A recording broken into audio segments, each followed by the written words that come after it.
Mesdames et messieurs les parlementaires, mesdames et messieurs les collaborateurs, chers amis, bienvenue au 60e rendez-vous parlementaire de contribuables associés. Rendez-vous parlementaire ce soir consacré à l'équilibre budgétaire. Je tiens à remercier Madame la députée Dallot de nous accueillir ce soir.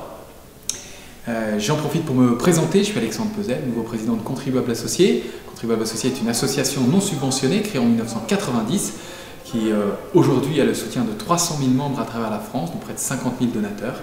L'objectif de Contribuables Associés est simple, lutter contre les gaspillages d'argent public, contre les dépenses publiques pour limiter la pression fiscale. Vous le savez, moins de dépenses publiques, c'est moins d'impôts. J'en profite pour féliciter monsieur le député Éric Pauget, député des Alpes-Maritimes, qui est arrivé premier au classement des parlementaires qui s'engagent de manière constante pour limiter la pression fiscale et les dépenses publiques. Ce soir, pour traiter de l'équilibre budgétaire, nous avons le plaisir de recevoir monsieur le professeur Jean-Marc Daniel, qui est un économiste, et puis bien sûr, madame le député Dallot, qui va nous expliquer quelle est son analyse et sa proposition de loi. Sans plus attendre, je laisse la parole à Jean-Baptiste Léon, directeur des publications de Contribuables Associés. Je vous remercie d'avoir répondu favorable à notre invitation et je vous souhaite une excellente soirée. Merci Madame la députée de présider cette réunion et de nous avoir permis d'organiser en ces lieux. Merci Jean-Marc Daniel d'être présent parmi nous. Alors nous sommes heureux de revenir à l'Assemblée nationale parce que nos 3 derniers rendez-vous parlementaires, on a dû les tenir, on sait bien, vu le contexte, hors ces murs, et notamment en visioconférence. Ça faisait 1 an et demi que nous n'avons pas pu organiser de rendez-vous parlementaires du contribuable ici même à l'Assemblée. Alors pour mémoire, les 3 derniers rendez-vous parlementaires étaient consacrés respectivement à la fraude sociale, avec Patrick Hetzel, à la politique de la ville avec Pierre Cordier ici présent, merci monsieur le député, et à la politique climatique avec Julien Aubert. Alors ce soir a lieu donc le 60e rendez-vous parlementaire de contribuables associés depuis une quinzaine d'années. Donc vous le savez, ces rendez-vous sont des réunions de travail avec les députés, des experts et des représentants de la société civile autour des problèmes de fond qui sont liés à la dépense publique et à la fiscalité. Alors le sujet du jour se pose sous la forme d'une question, dépenses publiques, la fin de l'argent magique. Pour répondre à cette question, Madame Marie-Christine Dallot, députée du Jura, secrétaire de la Commission des Finances. Madame le député, vous avez déposé le 31 juillet 2019 la proposition de loi constitutionnelle numéro 2196 visant à garantir le retour à l'équilibre budgétaire. Cette proposition de loi a reçu le soutien de Contribuables Associés. Sachez d'ailleurs que les membres de notre association font du vote du budget à l'équilibre leur priorité numéro 1. Monsieur Jean-Marc Daniel, vous êtes économiste, professeur émérite à l'ESCP Business School, et vous avez publié cette année « Il était une fois l'argent magique, comptes et mécomptes pour adultes » aux éditions Le Cherche-Midi. Merci monsieur Daniel de présenter une nouvelle fois à nos côtés. En 2018, à l'occasion d'un rendez-vous présidé par monsieur Marc Le Fur, vous aviez débattu avec les députés présents de la réduction des dépenses publiques et surtout de la méthode à suivre pour couper dans le gras. Nous allons peut-être en reparler tout à l'heure, mais tout d'abord, madame le député, à vous la parole. Merci, monsieur le directeur. Je vais éteindre votre micro. Je m'organise, hein, vous avez vu. Il faut aussi éteindre l'autre là-bas, sinon, voilà, sinon je n'ai pas la parole. Merci, bonjour à toutes et à tous. Effectivement, je vais peut-être faire, monsieur le directeur, je vais faire l'inverse de ce que vous souhaitez. C'est-à-dire vous dire qu'en 2019, très optimiste, j'avais déposé alors on appelle ça une PPL dans notre jargon, un projet de proposition de loi pour justement voter chaque budget de l'État en équilibre. Pourquoi? Parce que j'étais partie d'un constat très simple, c'est que les départements, les régions, les collectivités territoriales, que ce soit des mairies ou des communautés de communes, sont obligés de voter leur budget à l'équilibre. Et je m'étais dit tout bêtement que si l'État devait s'appliquer, se rapprocher de cette règle-là, on arriverait ainsi à maîtriser notre dette, enfin le niveau de notre dette. Bon, c'est pas aussi simple que ça. Et le professeur Jean-Marc Daniel qui est ici, je le remercie d'ailleurs de cet ouvrage. Alors moi j'ai acheté l'ouvrage, je l'ai lu attentivement, et je voudrais d'abord en introduction faire un petit commentaire sur cet ouvrage. Mais vous dire au préalable que la date de cette réunion elle est tout à fait opportune, puisque depuis ce matin, 9 h, nous sommes en commission des finances pour étudier l'ensemble des articles du projet de loi de finances. Donc vous voyez, on est complètement dans le bon timing. J'aime pas le terme, c'est un mauvais anglicisme, mais c'est exactement ça. Bon. Tout d'abord, Monsieur Daniel, moi j'ai trouvé votre livre, alors, je vous l'ai confié tout à l'heure en arrivant, quand j'ai vu le titre, il était une fois l'argent magique, je me suis dit, oh là, sous la forme d'un conte, qu'est-ce qui nous attend? En fait, pas du tout. C'est un livre où j'ai trouvé beaucoup de références d'économistes de tout temps, de toutes époques, avec une progression dans le mode de réflexion sur l'économie. Et j'ai beaucoup appris, j'ai trouvé ça très intéressant. La définition que vous donnez entre le déficit conjoncturel et le déficit structurel, pour les non-initiés, je précise que le déficit conjoncturel, c'est l'évolution du cycle, vous me direz si je me trompe, mais c'est un peu ça, et le déficit structurel, c'est la détérioration objective, j'ai bien aimé le terme, objective de la situation des finances publiques. Donc, je trouve que cette définition que vous en faites et l'approche que vous en avez est très pertinente. Il eût été intéressant de faire le lien avec le budget de la France. Ça m'a un peu manqué, on a beaucoup de références sur la Suède, vous parlez du Canada, vous parlez des 5 pays qui ont perdu leur monnaie, je ne me trompe pas, bon. Mais il y a quelques petites lignes de référence avec la France, mais je m'attendais à ce que le repas soit plus consistant par rapport au budget français. De même, votre constat de la différence entre la dette publique et le déficit. La page 69, je l'ai noté, c'est une différence nécessaire. Tout comme lorsque vous précisez que le stock de dette définit à terme les taux d'intérêt. Parce que je crois que c'est un élément qu'on a trop souvent oublié. Aujourd'hui, il y a une régulation par la Banque Centrale Européenne, du moins en ce qui nous concerne, mais ne nous écartons pas de l'idée que la crédibilité de la signature France pourrait engendrer des taux d'intérêt différents.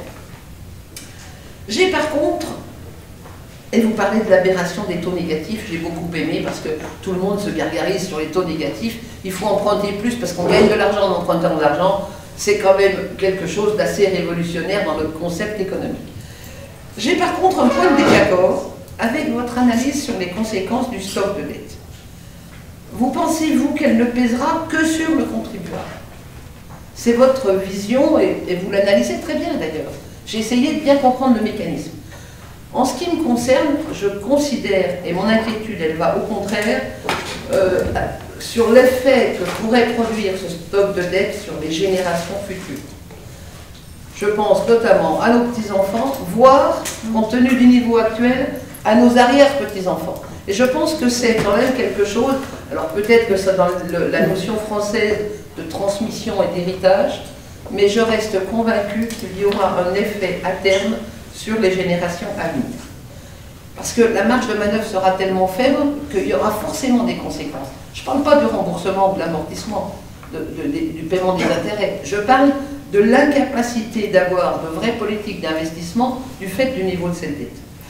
Quelques mots, ou plutôt quelques chiffres sur ce projet de loi de finances 2022, c'est là-dessus que je finirai mon propos. Cela ne vous aura pas échappé, nous sommes en année électorale. Et moi je souhaite que le président de la République comme notre Premier ministre soient un peu plus souvent dans leur bulle. Parce que chaque déplacement crée de nouvelles dépenses. Et c'est vrai que le carnet de chèques est sorti.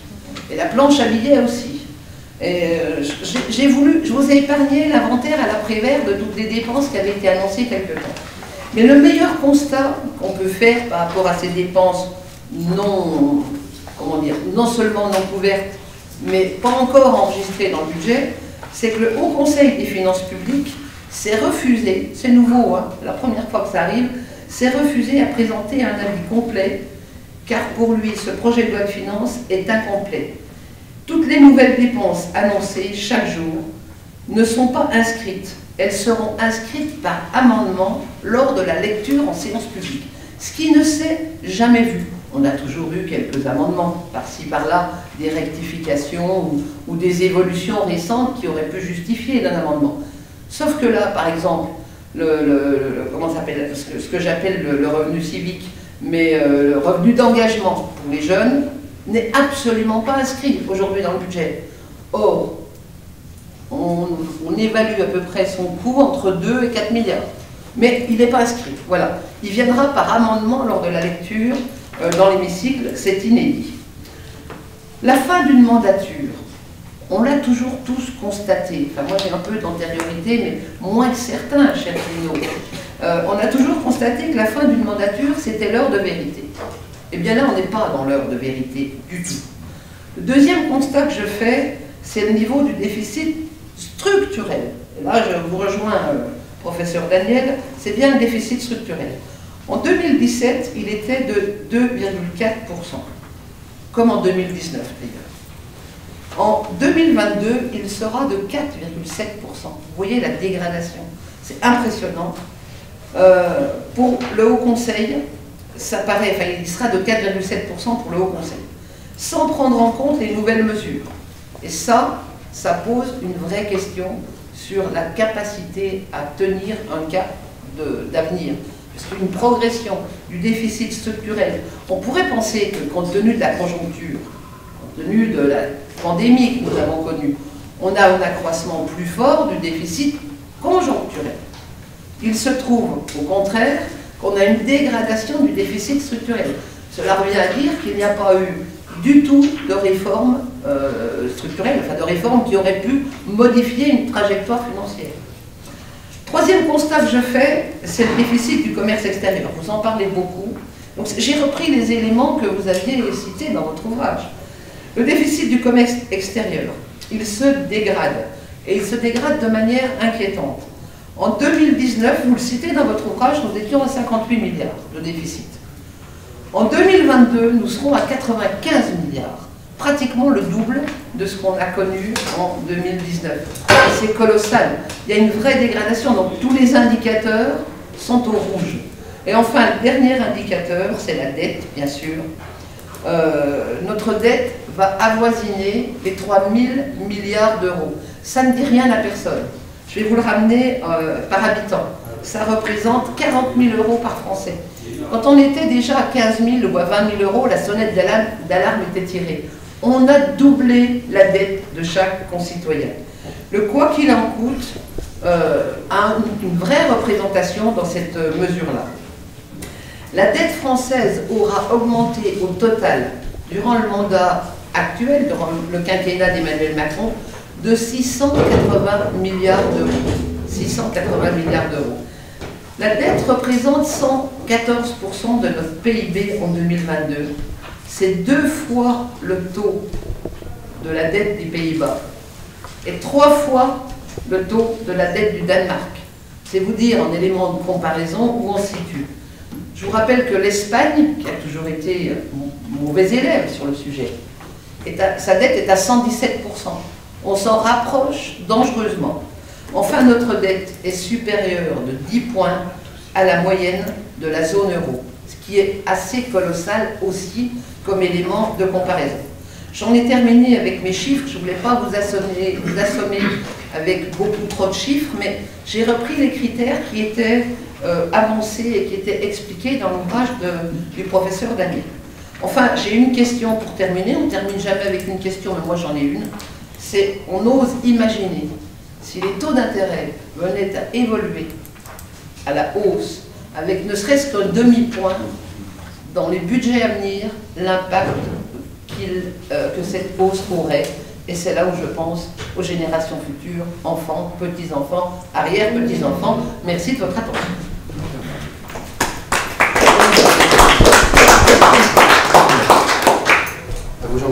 Bien, écoutez, merci Madame le député, vous m'avez facilité la tâche, vous avez dit pratiquement l'essentiel de ce que je pouvais dire. Je vais apporter néanmoins un certain nombre d'éléments de précision. D'abord, je vais vous rassurer à tous les membres qui sont appelés à voter ce budget, tout ça. Vous avez quand même conscience, vous êtes parlementaire depuis assez longtemps pour certains d'entre vous, pour savoir que ce budget ne sera jamais exécuté. Et donc le fait qu'il y ait des trous dedans, ça n'a aucune importance. Le véritable enjeu désormais, ce sera la loi de finances rectificative d'après l'élection. Vous allez passer 70 jours à voter sur un texte qui n'aura aucune réalité et aucun avenir. Bon. Et la seule chose, effectivement, dans toutes les promesses, dans les émissions que je fais tous les matins sur BFM Business, j'ai inventé une unité de gabegie que j'appelle le Macron. Et le Macron, c'est 17 milliards d'euros. C'est-à-dire, chaque fois que le président de la République se trouve à confronter à un problème, il dépense au moins un Macron, mais quelquefois c'est des deux. Donc un Macron, c'est les gilets jaunes, la SNCF, ça a été 2 Macrons, et la pandémie, ça a été 4 Macrons. Donc on ne sait pas jusqu'où ça peut aller dans cette histoire. Alors le véritable enjeu dans le livre que j'ai écrit, c'était d'essayer de démontrer que le danger qu'il y avait à aborder le problème de la dette sous une vision un peu traditionnelle, qui était celle effectivement de dire mais qui va rembourser, est-ce qu'on va trouver des prêteurs? Ce danger se heurtait au fait qu'il y a tout un bloc d'économistes qui disent mais rassurez-vous, la dette, on n'a pas à la rembourser parce que de toute façon elle est perpétuelle juridiquement comme elle l'était au XIXe siècle, ou elle est perpétuelle de facto, puisque chaque fois que la dette arrive à échéance, immédiatement on la replace. Sur les intérêts, ça ne coûte rien. Ça ne coûte rien d'abord parce que les intérêts sont très bas, et ça ne coûte rien parce que de plus en plus les trésors se financent par des obligations à coupon zéro. Je vous rappelle en quoi ça consiste. Le Japon, par exemple, se finance comme ça. Vous émettez une dette de 100 et vous dites au prêteur, dans 10 ans, je vous donnerai 120. Et puis pendant 10 ans, on n'en parle plus. Vous vous retrouvez 10 ans après et vous dites au prêteur, bon, vous avez 120, vous allez, donc je ne peux pas vous les rembourser, donc dans 10 ans, je vous donnerai 140. Et puis, de 10 ans en 10 ans, vous faites des promesses, vous annoncez effectivement des remboursements que vous n'effectuez jamais et dans lesquels vous ne versez même pas d'intérêt. Et donc, je rappelle également sur les intérêts que dans les intérêts qui sont ce qui est inscrit dans les budgets, hein, c'est à la charge, le poste de dette publique dans les budgets qu'on vous présente, ce sont les intérêts. Je vous rappelle que sur les intérêts, une partie non négligeable maintenant, puisque 20% de la dette publique est détenue par la Banque centrale, la Banque de France. Alors, je ne vais pas rentrer dans les détails de savoir où elle est cette dette dans le bilan. Elle est dans le bilan de la Banque de France et pas de la BCE. Mais, et une fois que cette dette est dans le bilan de la Banque de France, elle est gratuite. Pourquoi? Parce que les intérêts qui sont reversés à la Banque de France sont immédiatement renvoyés par la Banque de France à l'État. L'année dernière, la Banque de France a rendu 6 milliards d'euros à l'État au titre de la dette publique. Et cette année, ça va être à peu près du même ordre de grandeur. D'ailleurs, Mme Janet Yellen, qui est la secrétaire au Trésor des États-Unis, a expliqué dans une conférence de presse assez récente, après avoir été d'ailleurs, elle est secrétaire au Trésor, après avoir été présidente de la Réserve fédérale des États-Unis, que si les taux d'intérêt montent, il faudra que la Banque centrale absorbe une quantité plus grande de dette publique. Parce que, mettons que les taux d'intérêt doublent, ben, il suffit que la Banque centrale absorbe 2 fois plus de dette publique pour qu'à la fin des fins, la quantité d'intérêt versée soit exactement la même que ce qui a été versé avant la hausse des taux d'intérêt. Et donc les menaces que l'on met en avant sont des menaces réelles, mais sur lesquelles un certain nombre de gens sont capables de dire « nous avons la réponse ». Moyennant quoi ça leur permet d'affirmer que la dette publique n'est pas un danger. Alors, elle est un danger à mon avis, donc elle n'est pas dangereuse sur le plan strictement financier. En ce sens qu'encore une fois, elle n'est pas remboursée. Si on a besoin de trouver quelqu'un pour l'absorber in fine, depuis les politiques de quantitative easing, la Banque centrale finira par la racheter. Et celle qui est rachetée par la Banque centrale étant gratuite, la modulation de la part de la dette publique détenue par la Banque centrale permet de fixer le niveau de taux d'intérêt réel pratiqué sur cette dette. Donc, c'est en ça que c'est magique. C'est-à-dire que toutes les contraintes qui existaient, notamment au XIXe siècle, ont disparu. Elles ont disparu pour une raison assez simple d'ailleurs, et je reviendrai là-dessus. Elles ont disparu il y a 50 ans. Alors on ne s'en est pas aperçu, il y a 50 ans, c'était le 15 août 1971, parce que le président Nixon a décidé de déconnecter le dollar de l'or. Il y avait une barrière, un garde-fou ultime à l'époque. On ne pouvait ponctionner sur l'activité économique qu'une certaine quantité de monnaie, parce que cette quantité de monnaie était limitée par le stock d'or. D'ailleurs, les États avaient annoncé que quand ils ponctionnaient quelque chose, ils ne le rendraient pas, puisque la dette était d'une certaine façon d'ores et déjà perpétuelle. Mais à partir du moment où la quantité de monnaie n'est plus limitée, l'argent magique peut couler à flot, et la Banque centrale peut émettre autant de monnaie qu'il le faut pour absorber la dette publique. Alors cet événement est colossal, d'ailleurs les gens à l'époque s'en étaient aperçus, puisque le ministre de l'économie et des finances de l'époque était Valéry Giscard d'Estaing. On l'avait appelé pendant ses vacances, il avait dit c'est un non-événement, je ne vais pas rentrer de vacances. C'était d'ailleurs, après la sortie de l'or du système, il avait dit d'ailleurs l'or c'était une relique barbare, comme disait Gates, je vais pour démontrer que l'or n'a aucun avenir, je vais faire un emprunt indexé sur l'or. Donc À l'époque, ça a permis de ramasser 5 milliards de francs et on a remboursé 78 milliards de francs. Mais ça n'avait aucune importance puisqu'on a fait rouler la dette. On a réemprunté les 78 milliards qu'on a remboursés.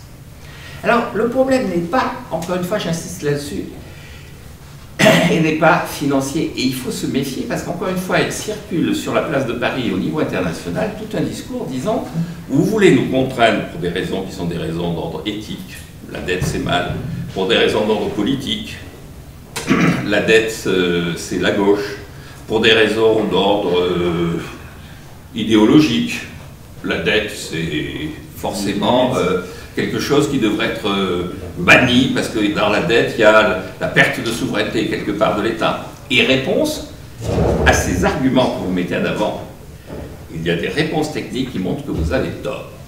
Alors pourquoi est-ce que la dette pourtant est dangereuse et pourquoi vous avez raison de réclamer le vote d'une loi faisant de l'équilibre budgétaire quelque chose de constitutionnel?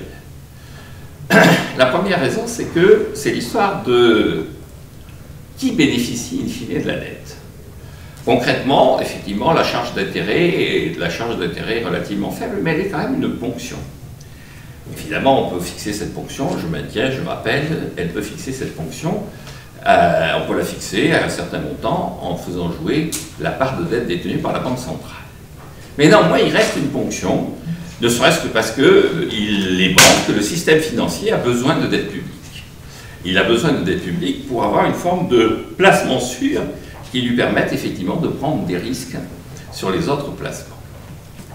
Et cette ponction, déjà, est une ponction qui est par nature anti-redistributive, c'est-à-dire qu'elle est contraire à l'éthique simple qui consiste à considérer que le rôle de l'État, c'est plutôt d'aider les plus défavorisés et de ne pas faire ce que les économistes appellent des Robin Hood reverse.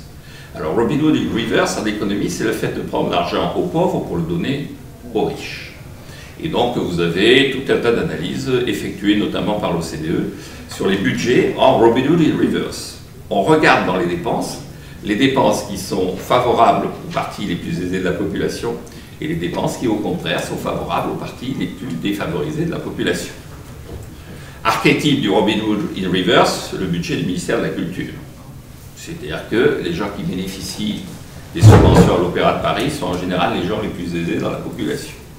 Archétype du Robin Hood in reverse, le budget de l'éducation nationale, et singulièrement le budget des universités. Qui va à l'université, qui va dans les grandes écoles? Statistiquement, les gens qui appartiennent à la partie la plus favorisée de la population. Qui finance? Les contribuables et l'ensemble des contribuables. Archétype aussi du Robin Hood in reverse, la dette publique. Qui verse les intérêts? Tout le monde. Qui perçoit les intérêts? Les gens qui ont souscrit la dette. Et les gens qui détiennent la dette qui n'est pas détenue par la Banque centrale. Et je vais revenir là-dessus parce qu'à mon avis, et c'est là que pour les générations futures c'est clé, ces gens-là, dans les générations futures, ils appartiennent aussi à la génération future. Dans le livre, je cite un texte qu'on a longtemps attribué à Diderot, mais en fait qui est un texte d'un autre personnage des Lumières, qui s'appelle le Testament de Fortuné Ricard. Et en fait, le Testament de Fortuné Ricard, tout à l'heure, dans un petit entretien que j'ai eu avant cette séance, je rappelais que La Fontaine, qui est né il y a 400 ans, avait fait une fable qui s'appelait Le laboureur et ses enfants, dont la conclusion était « Travailler, prenez de la peine, c'est le fond qui manque le moins ».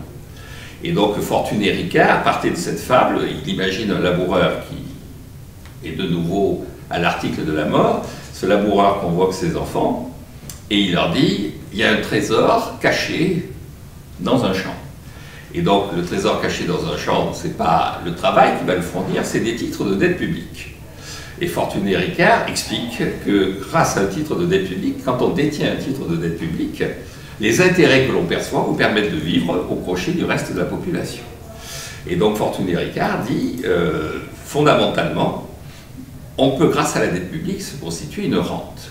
Donc, dans le mécanisme de dette publique, il y a un transfert de la partie des gens qui travaillent, des contribuables, vers la partie des gens qui détiennent la dette, et l'enjeu est de savoir qui détient la dette, indépendamment de la Banque centrale.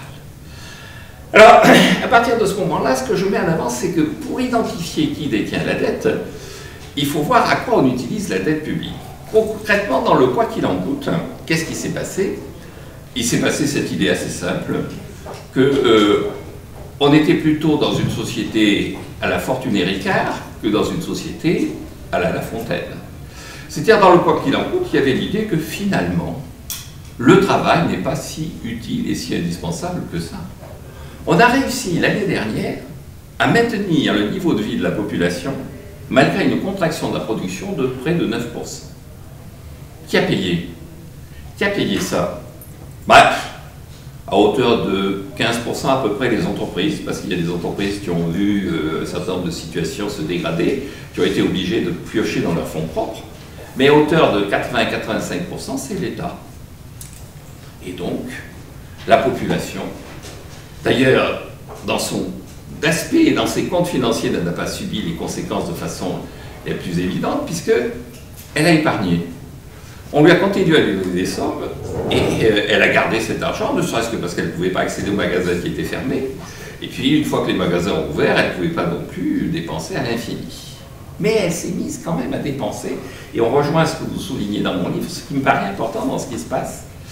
C'est qu'en substituant de la dette au travail, en créant un pouvoir d'achat qui est un pouvoir d'achat excessif par rapport au niveau de production, on a comme conséquence que le décalage entre la production, entre l'offre et la demande, va se traduire soit par de l'inflation, soit par des importations. Autrefois, dans les années que les moins de 20 ans ou même les moins de 50 ans ne peuvent pas connaître, c'était essentiellement de l'inflation.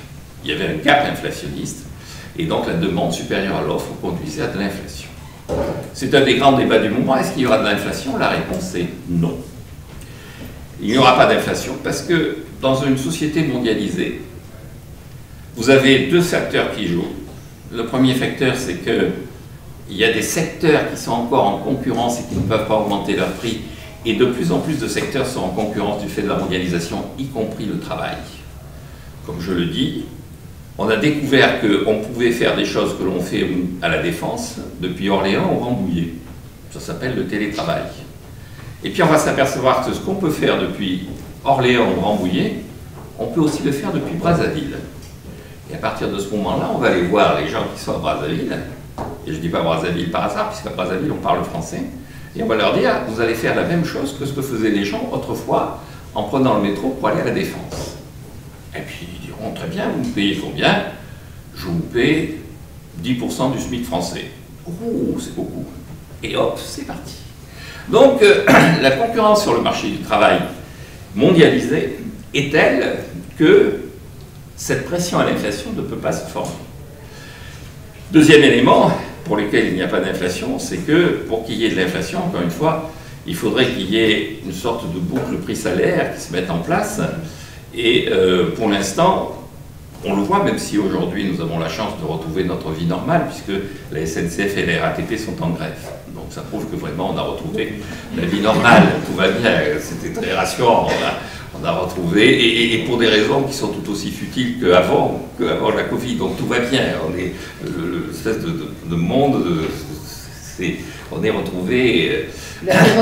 Voilà, on a retrouvé nos repères, Mais on s'aperçoit que ces boucles prix-salaire ne se mettent jamais en place, que ce soit du fait des salaires, que ce soit du fait des prix, puisqu'on nous annonce des hausses de prix de matières premières, mais pour l'instant, ces hausses de prix de matières premières, les entreprises préfèrent les digérer plutôt que de perdre des parts de marge.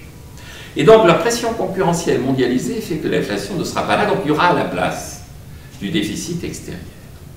Et ce que j'explique et ce que je considère comme déterminant dans ce qui se passe, c'est que les pays qui substituent de la dette au travail se plongent progressivement du déficit extérieur.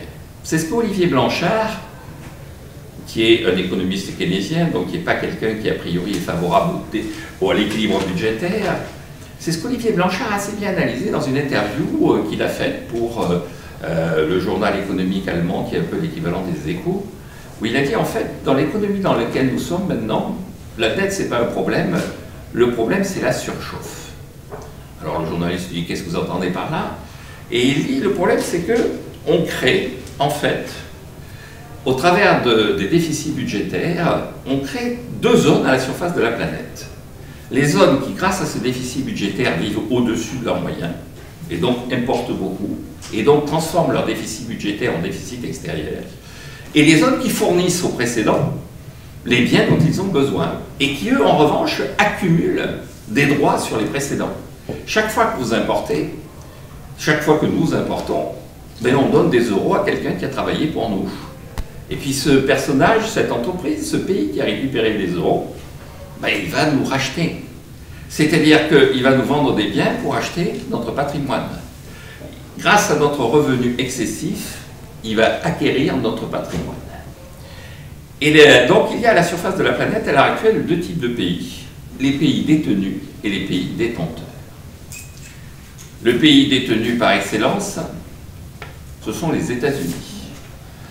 La politique de déficit budgétaire de Biden, avant même qu'on ait voté le plan de relance qu'il n'arrive pas à faire voter et qui ne verra probablement pas le jour.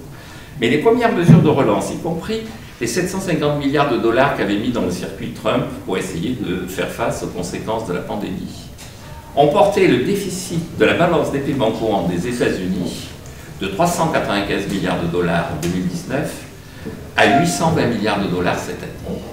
Sur la France, vous le rappeliez, et ce qui est intéressant, c'est que dans une note récente, notre gouverneur de la Banque centrale, M. François Villeroy-Gallo, disait finalement, dans notre pays, quand on regarde les indicateurs de compétitivité, on s'aperçoit que les efforts ont été faits, que le CICE a plutôt porté ses effets, et que la France est plutôt en situation d'être assez compétitive.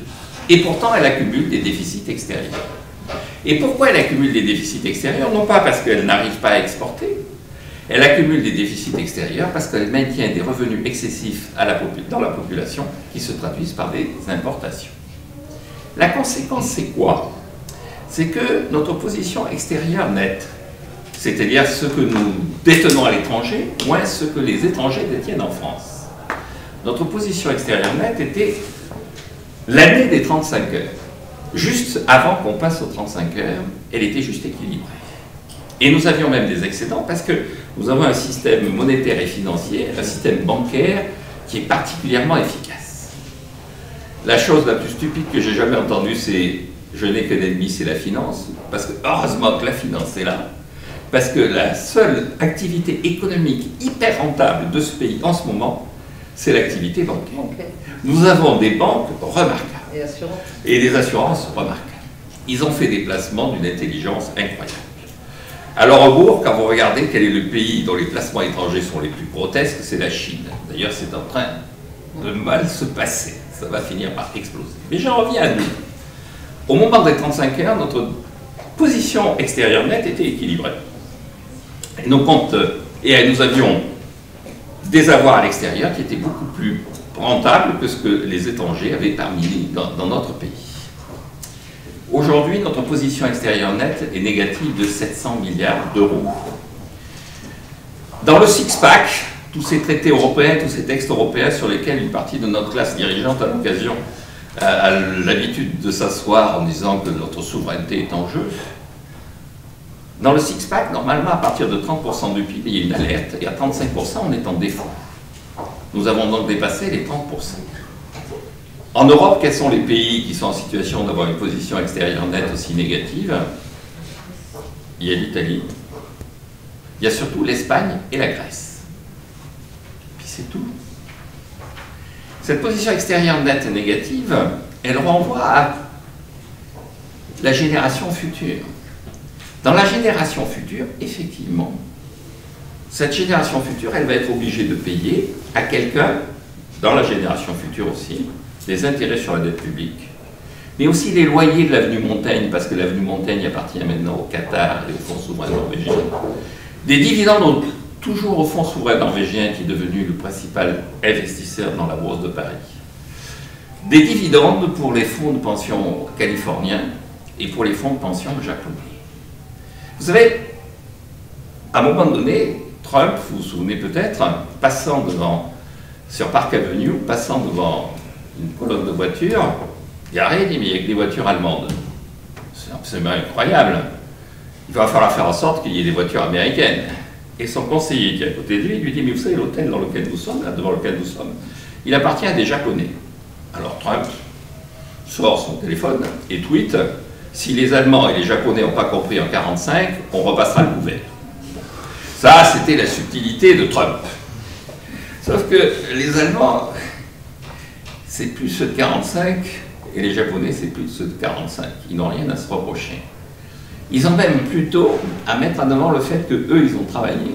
Grâce à ce travail, ils ont dégagé des excédents extérieurs, et grâce à ces excédents extérieurs, ils ont acheté le reste du monde. Donc la génération future, elle va avoir à payer notre retraite et la retraite des Norvégiens. Alors je dis à mes étudiants, il va falloir réfléchir. Vous n'allez pas pouvoir payer les deux. Donc n'oubliez pas qui est sympathique et qui ne l'est pas. C'est plutôt moi qui suis sympathique. Et le Norvégien, il est loin. Enfin, le Norvégien, il est protégé par la loi. Et puis le Norvégien, il n'est pas si antipathique que ça. Et donc le véritable enjeu dans ce qui se passe à l'heure actuelle, c'est moins, encore une fois, à mon avis, un problème de nature financière. On trouvera toujours des gens pour acheter notre dette. Et dans les conditions actuelles, on trouvera toujours une banque centrale pour la racheter. La Grèce n'a pas pu le faire en 2010-2011, mais depuis, il y a eu le sommet 2012, l'accord qui avait été passé entre Mario Monti, Mme Merkel et François Hollande, et qui a permis le quantitative easing et le quoi qu'il en coûte, whatever it takes, de Mario Draghi. Donc on trouvera toujours quelqu'un pour financer. En revanche, si on continue à vendre notre patrimoine, il arrivera un moment où notre niveau de vie sera clairement affecté par l'évolution de cet endettement, et de cet endettement entretenu, encore une fois, au niveau international, par l'endettement intérieur qui est la dette publique. Alors qu'est-ce qu'il faut faire? Dans le livre, je rappelle qu'il y a 3 éléments à faire. Le premier élément, c'est, puisque tout a commencé avec les 35 heures, c'est de remettre le pays au travail. Il faut travailler. Dans le livre, d'ailleurs, je me permets de citer, parce que c'est Queen non laborat non manducet, c'est une formule ancienne, c'est d'ailleurs la conclusion du livre, c'est la dernière formule du livre. Queen non laborat non manducet, je vous rappelle, c'est au début de l'épître aux Thessaloniciens. On demande à saint Paul quels sont les gens qui vont partager le repas après la petite conférence qu'il fait, et il répond Queen non laborat non manducet, ceux qui ne travaillent pas ne mangent pas. Et donc quand on ne travaille pas, au bout d'un moment, on finit par ne plus manger. Donc il va falloir remettre le pays au travail. Alors c'est pas le tout de le dire, on n'arrête pas de nous dire il faut revaloriser le travail, mais il faut prendre des mesures concrètes. C'est-à-dire la réforme de la retraite, vous savez, pareil sur la réforme de la retraite. Quand on dit que c'est un problème d'équilibre financier, tout de suite la réponse vient en disant mais il y a le quoi qu'il en coûte, et d'autre part, à partir de 2028, les gens qui sont nés en 1945 auront 83 ans, vu l'espérance de vie qu'il y a dans ce pays. À 83 ans, statistiquement, je ne dis pas que tout le monde meurt, mais statistiquement, ils vont commencer à disparaître. Bref, à partir de 2028, il y a 1 million de gens qui vont quitter le système de retraite, et il rentrera 700 à 720 000 personnes dans le système de retraite. Donc à partir de 2028, le système de retraite va voir ses comptes s'améliorer. Il suffit de regarder, je parlais du Japon, regardez ce qui se passe au Japon. Alors le Japon c'est un modèle, c'est quand même le pays où les dépenses pour incontinence sénile, de couches pour incontinence sénile sont supérieures aux dépenses de couches pour bébé. Donc c'est un pays qui est structurellement vieux, et soudain le système de retraite est en train d'avoir des perspectives extrêmement favorables, parce que la population du Japon diminue, et au fur et à mesure que la population du Japon diminue, les personnes âgées qui meurent libèrent effectivement des moyens pour le système de retraite. L'enjeu n'est pas là. L'enjeu, c'est comme on manque de travail, les gens entre 62 et 67 ans, qui le souhaitent d'ailleurs pour la plupart, ont vocation à continuer à travailler. Lorsque l'Union européenne demande à l'Espagne de porter l'âge de départ à la retraite à 67 ans, c'est sur la base du fait qu'effectivement l'Espagne, comme nous, manque de travail, a un déficit extérieur et est en situation d'être dans l'incapacité de fournir à sa population l'équivalent de production de ce qu'elle lui fournit sous forme de pouvoir d'achat. La Slovaquie qui était le pays sur lequel on s'appuyait, c'était le seul pays dans l'Union européenne où l'âge de départ à la retraite était inférieur au nôtre. Et donc la Slovaquie vient de reporter son âge de départ à la retraite exactement sur les mêmes considérations que l'Espagne et que ce que demande l'Union européenne. C'est-à-dire, nous avons besoin de travail. nous avons besoin de mobiliser le travail et nous avons donc besoin de mobiliser notre population. Mais pour conclure là-dessus, il n'en reste pas moins qu'on est plus efficace en activité, j'en sais quelque chose vu mon âge, entre 25 et 50 ans qu'entre 62 et 67 ans. Et donc il va falloir dire aux gens qui ont entre 25 et 50 ans, il faut travailler. Travailler, prenez de la peine, c'est le fond qui manque le moins. Le deuxième élément, c'est que je pense que sur l'équilibre budgétaire, vous avez parlé de déficit structurel, de déficit conjoncturel, je rappelle que dans le livre, c'est l'article 3 du TSCG. Le TSCG, c'est ce traité européen que certains d'entre vous ont voté, il a été voté sous la précédente mandature, il a été voté, d'ailleurs c'est le texte qui a été le mieux voté de toute la mandature de François Hollande. Donc normalement ce texte correspond à une sorte d'accord du monde parlementaire et des partis de gouvernement. Or depuis, aucun budget voté n'a été en conformité de respecter le TSCG. Et la trajectoire du TSCG. Et la trajectoire du TSCG. Il y avait des conditions, aucun n'a fait. Donc, je pense que la première chose à faire, c'est ce que j'avais dit au président Éric Woerth à un moment donné, et que j'ai encore dit ça au sénateur il y a 15 jours de ça, Kuno Retailleau, qui avait réuni les sénateurs de son groupe, et je leur ai dit, écoutez, mais ne votez pas le budget. La première chose que vous allez faire, c'est de ne pas voter le budget. Alors, Bruno Retailleau me dit, ah, mais c'est ce qu'on va faire. Oui, je dis, oui, vous êtes dans l'opposition, mais les gens de En Marche, c'est pareil, ils ne devraient pas voter le budget. Je ne sais pas si certains parmi vous sont dans la majorité présidentielle actuelle. Il ne faut pas voter le budget. Le budget, il n'est pas conforme aux engagements européens de la France. Alors, vous me direz, oui, bon, mais dans les engagements européens, il y a la jurisprudence Jacques Chirac. Vous vous souvenez, quand Jean-Pierre Raffarin avait dit à Jacques Chirac, on va avoir des problèmes avec Bruxelles, Jacques Chirac avait répondu, oui, vous savez, ils ne vont pas nous envoyer les chars. D'abord, ils n'en ont pas. Alors, c'est vrai, ils n'ont pas de chars. C'est vrai. Mais, vous l'avez rappelé, Madame le député, il y a un bloc de pays dont la dette est non seulement en dessous de 100%, non seulement en dessous de 80%, mais est aux alentours de 60%. Et il y a un bloc de pays qui commence à trouver que ce qu'on appelle le Club Med, c'est-à-dire tous les pays dont la dette est au-dessus de 100%, et la liste est simple, hein, la dette au-dessus de 100%, c'est Chypre, la Grèce, l'Italie, l'Espagne, le Portugal, la France et la Belgique. D'ailleurs, si vous suivez un peu ce que raconte le gouvernement belge, il dit on a rejoint le Club Med, ça ne se voit pas dans notre vie quotidienne au travers des pluies qui s'abattent sur nous, mais on a rejoint le Club Med. Et donc, vous avez ces clés de Club Med, et puis en face, vous avez un certain nombre de pays qui commencent à trouver que on se moque d'eux. Je rappelle quand même que lorsque le président de la République a reçu le prix Charlemagne, je peux le dire au livre aussi, il va à Aix-la-Chapelle. Vous savez, quand on reçoit le prix Charlemagne à Aix-la-Chapelle, en général, on fait un discours rendant hommage au grand homme, on salue l'amitié retrouvée entre la France et l'Allemagne, on félicite le maire d'Aix-la-Chapelle pour la qualité des petits fours, et puis hop, l'affaire est pliée. Il a éprouvé le besoin de dire qu'il fallait se débarrasser du fétichisme perpétuel des excédents budgétaires et commerciaux. Et il avait juste en face de lui Mark Rutte, qui est le Premier ministre néerlandais.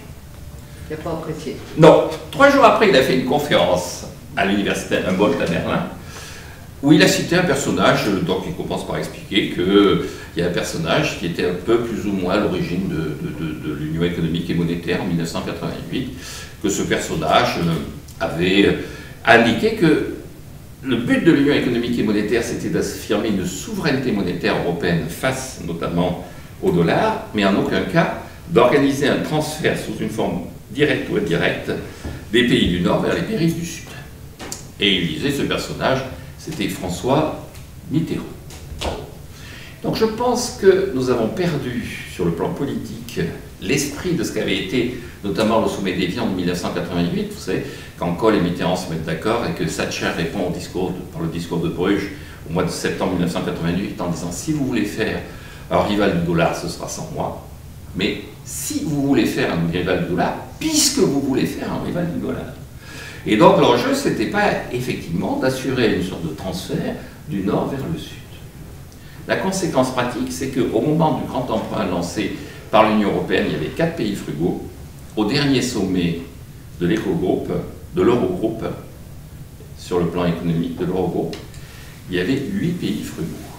Et dans les pays frugaux, il y avait la Slovaquie, dont je viens de parler, et puis il y avait les pays baltes, il y avait un des pays baltes.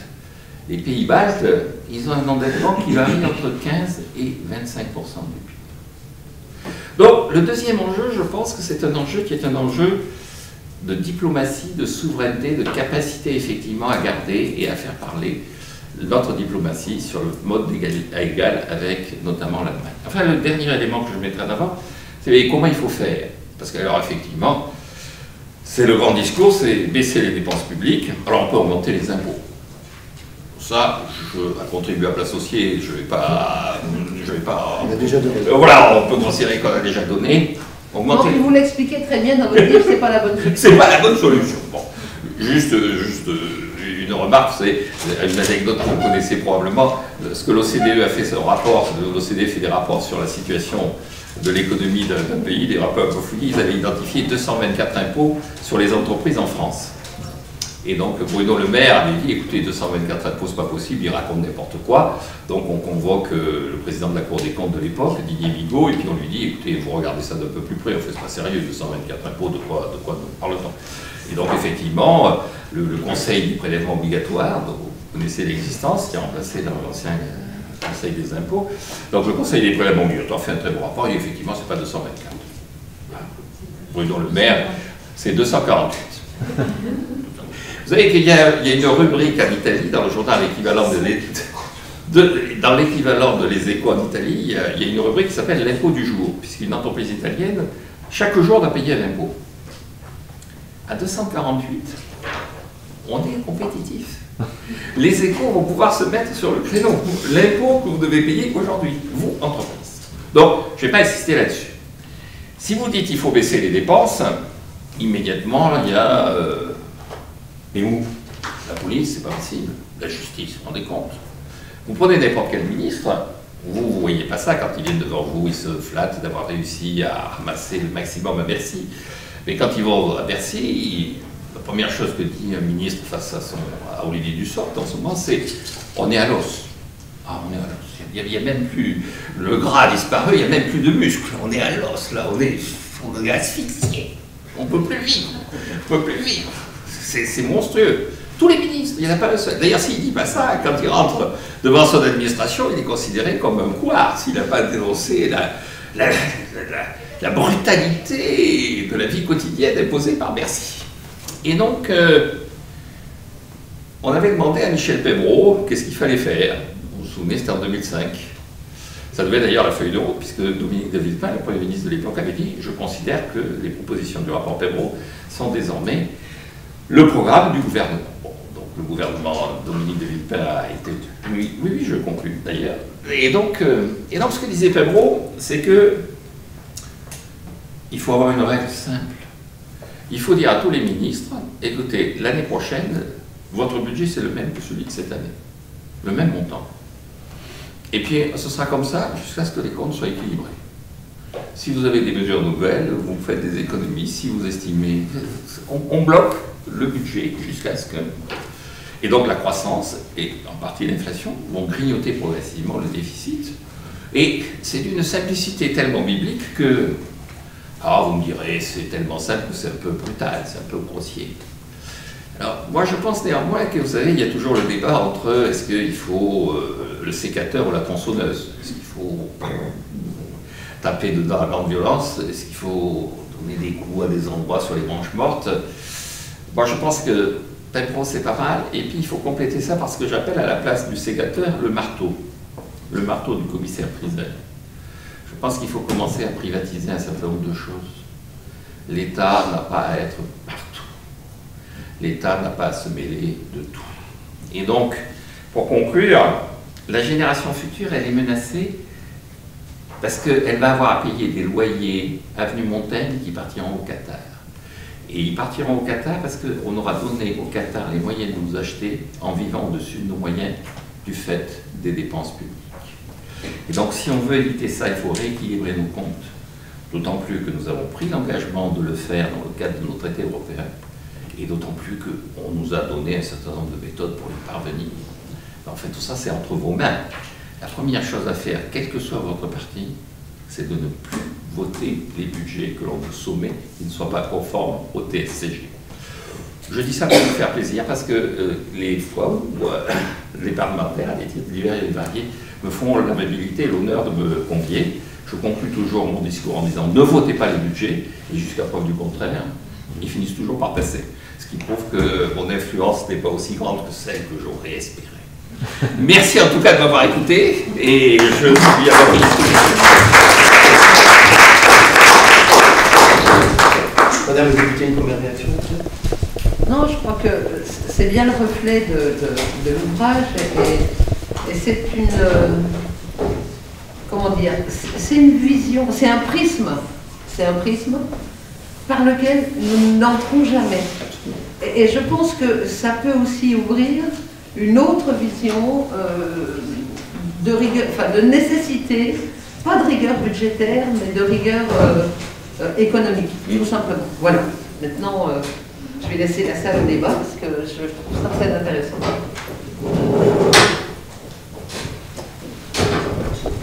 Mesdames, Messieurs, des questions, des remarques? Monsieur Cordier. Écoutez, c'était ma foi très intéressant d'avoir un petit peu votre avis, puisque vous avez parlé, votre démonstration a tourné autour de la dette. On parle beaucoup dans les collectivités locales, parce que ça on n'en a pas parlé tout à l'heure, l'accumulation aussi des dettes au niveau des collectivités locales. On parle souvent d'une bonne dette, celle qui concerne l'investissement, c'est-à-dire les collectivités locales qui vont s'endetter, mais pour de l'investissement, des constructions, de l'amélioration du quotidien, etc. Et puis la dette qui concerne le fonctionnement, c'est-à-dire des structures, et ça existe aussi au niveau de l'État, qui vont investir pour payer leur personnel. Je voulais avoir un petit peu votre sentiment sur cette bonne dette et cette mauvaise dette qui concerne l'investissement et le fonctionnement. Oui. Alors, les salaires du chercheur. Voilà, absolument. Écoutez, c'est une très bonne question parce que je reviens là-dessus régulièrement.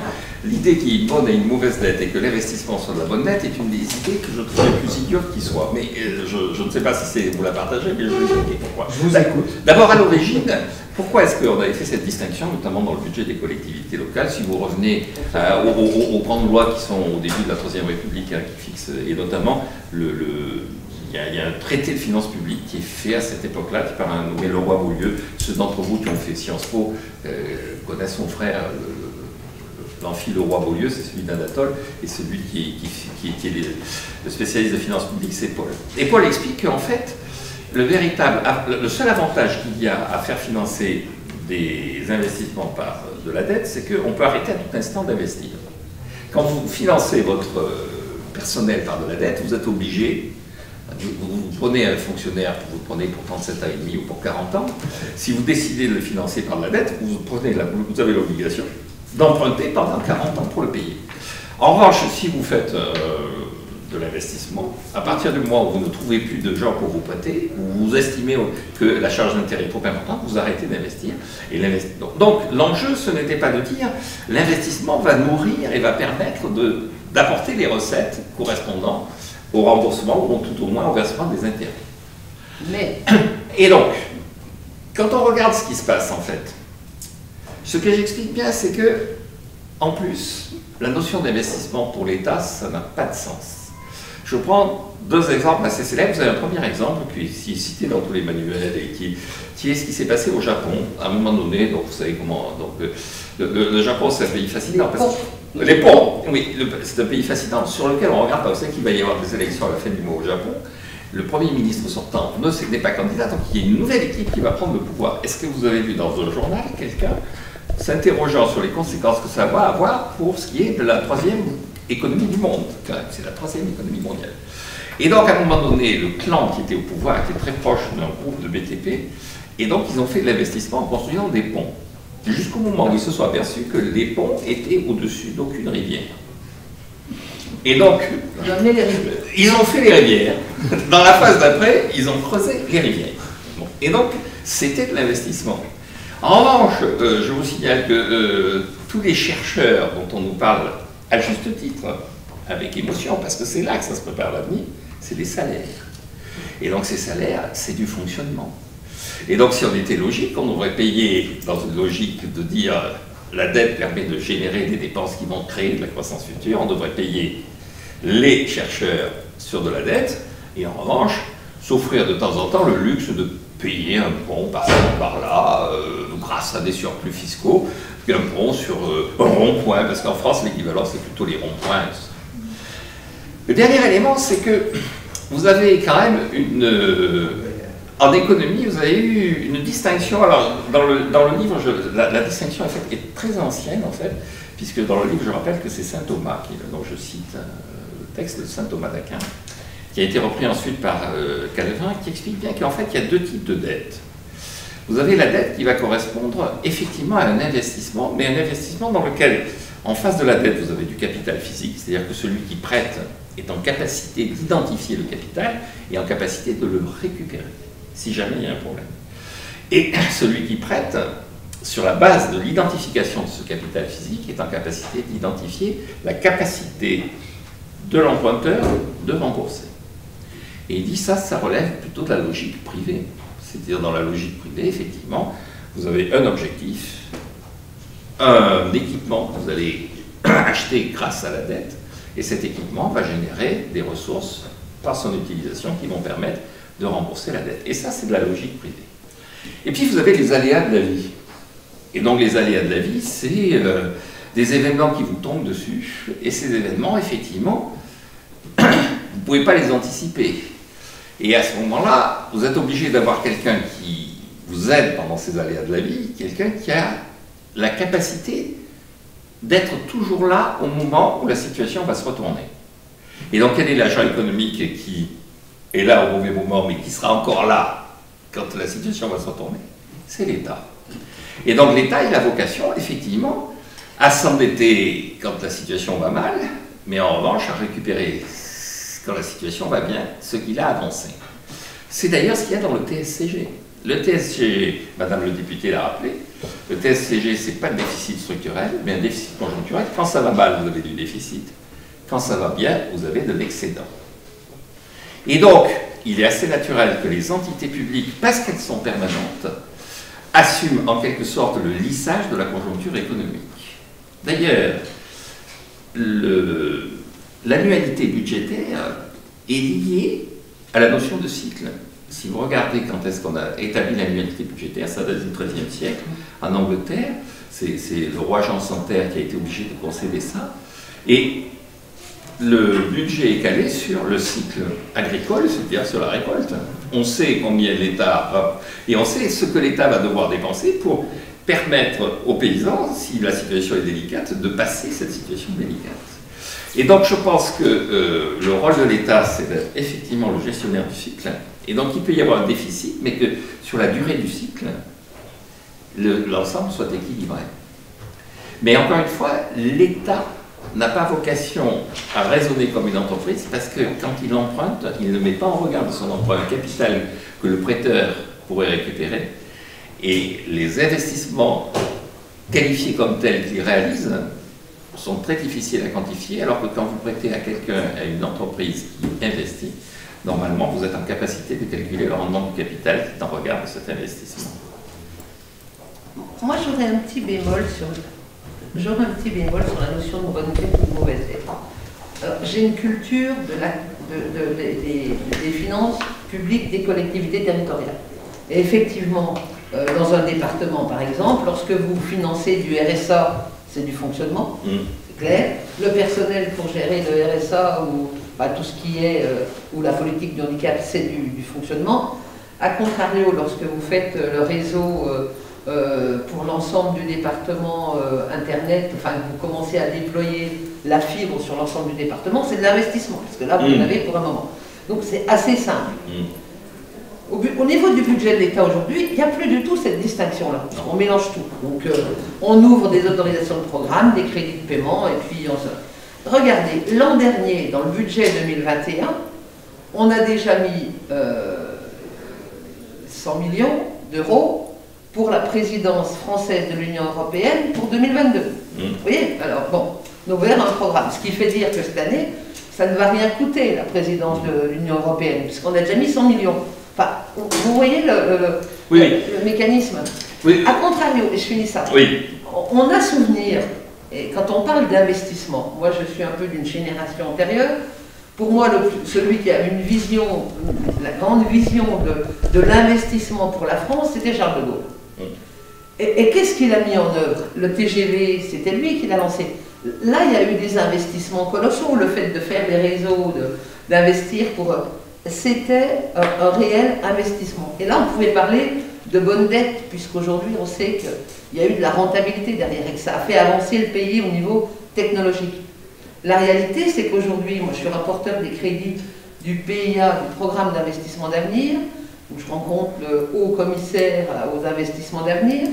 Je vois tous ces gens-là. Je me suis étonnée cet après-midi auprès du directeur financier du Premier ministre, que j'étais en audition tout à l'heure. Il n'y a aucun lien entre le haut commissaire au plan, on a nommé un haut commissaire au plan, ça ne nous a pas échappé, M. Bayrou, et le haut commissaire aux investissements d'avenir. Enfin, il y a un moment donné, on se dit, il y a une machine qui ne fonctionne pas. On a mis des postes, mais ils n'ont pas de cohérence entre eux. Et ça, vous voyez, c'est un élément qui m'interpelle, parce qu'en termes de vision d'avenir, on ne sait pas qui l'apporte. Oui, alors, c'est très intéressant ce que vous dites. D'une part, parce que le déficit tel qu'il apparaît dans la structure de nos finances, il est moins lié aux dépenses qu'à l'évolution des recettes fiscales. Bien sûr. C'est-à-dire qu'on est dans une logique de ce qu'on appelle les stabilisateurs automatiques. Il y a cette idée que le déficit, il va être lié au fait que quand on est en situation de récession économique, de ralentissement économique, les recettes fiscales sont moins importantes. Et pour rebondir sur les collectivités locales, jusqu'en 1981, je vous rappelle que les recettes fiscales des collectivités locales étaient en répartition. C'est-à-dire que ce n'était pas ce que percevaient véritablement les services de l'État, les percepteurs de l'époque, que recevaient les collectivités locales. C'était le budget, les recettes qui avaient été inscrites dans le budget et approuvées par le préfet comme tel. Et donc l'État y donnait et ensuite il se faisait fort de récupérer, mais s'il récupérait moins, c'était l'État qui perdait, s'il récupérait plus, c'était l'État qui gardait. Il y a dans le déficit budgétaire qui se construit à l'heure actuelle dans la structure de nos budgets, moins un problème de dépenses que de recettes. Le déficit, il apparaît quand les recettes se contractent. Et donc, vous avez un jeu de régulation par la recette, et la dépense est relativement inerte. Alors, sur la dépense d'investissement sur les années de gaullistes, deux remarques. Donc, moi, je suis aussi de la génération qui a connu le général, et... alors je cite toujours, mais alors on me dit, mais maintenant plus personne ne comprend ce que ça veut dire. Je cite toujours ce que raconte Père Philippe dans C'était de Gaulle, quand on vient expliquer à De Gaulle qu'il faut investir dans l'informatique, que c'est l'avenir, et De Gaulle ne comprend pas bien le mot, et il dit, c'est quoi au juste? Et alors il y a quelqu'un qui est à côté et qui lui montre la calculette, et là il dit, c'est ces appareils-là. Et donc c'est devenu le plan de calcul, parce que De Gaulle ne comprenait pas le mot informatique, et donc, bon. Et donc, ce qui est intéressant dans cette affaire, c'est que la technostructure et le général avaient identifié où était l'avenir. C'était l'informatique. Simplement, le plan de calcul a été un échec. Et c'est un échec qui était annoncé dans un livre remarquable qui s'appelle Le défi américain, où Jean-Jacques Servan-Schreiber explique bien que la faiblesse de la France, c'est d'identifier l'avenir, d'identifier les enjeux, mais de confier au mauvais opérateur qu'est l'État la gestion de ces enjeux. Et donc je pense que l'avenir, c'est d'avoir un État plus maître d'ouvrage, pour parler comme dans le BTP, qu'un État maître d'œuvre. C'est-à-dire un État qui effectivement oriente par des mesures fiscales, un État qui oriente par des études. Voilà, exactement. Plutôt qu'un État qui décide d'agir lui-même sur l'activité économique. C'était très intéressant. Voilà, je n'ai plus qu'une chose à vous dire, c'est d'acheter mon livre. Donc on va rappeler le titre, hein, Il était une fois l'argent magique, contes et mécontes pour adultes. Il n'est pas très cher, 14,50 €, c'est largement, c'est de bon marché. Vous voyez, je félicite l'éditeur pour son stratégie de...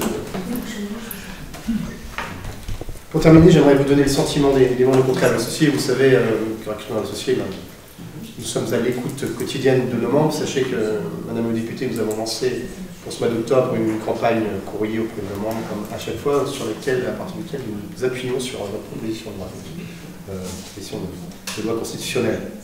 Et nous avons tâché de mettre en avant vos propositions en la matière. On a fait une petite synthèse, ne vous inquiétez pas, je ne vais pas vous en tenir très longtemps, de ce que nos membres nous demandent et comment ils perçoivent cette dimension du budget et de la dette publique. Voilà, je vais résumer en quelques lignes qui vont en partie dans votre sens, M. Jean-Marc Daniel. Alors, ils nous disent que ce n'est pas à coups de milliards de dépenses publiques, d'endettement massif que l'on remet un pays en marche après une crise économique, qui en appauvrissant ses citoyens. Nous avons l'administration et les services publics les plus chers au monde, pour un résultat plus que médiocre. Le coût de production des services publics est en France supérieur de 97 milliards d'euros par an à ce qu'il est en Allemagne, et de 84 milliards par an à la moyenne des pays européens. C'est un chiffre de l'OCDE de l'année 2018 ou 2019, avant le Covid. Tout cela à la charge des contribuables français. La stratégie de dépenser sans compter est dangereuse pour les Français car l'argent public vient des contribuables.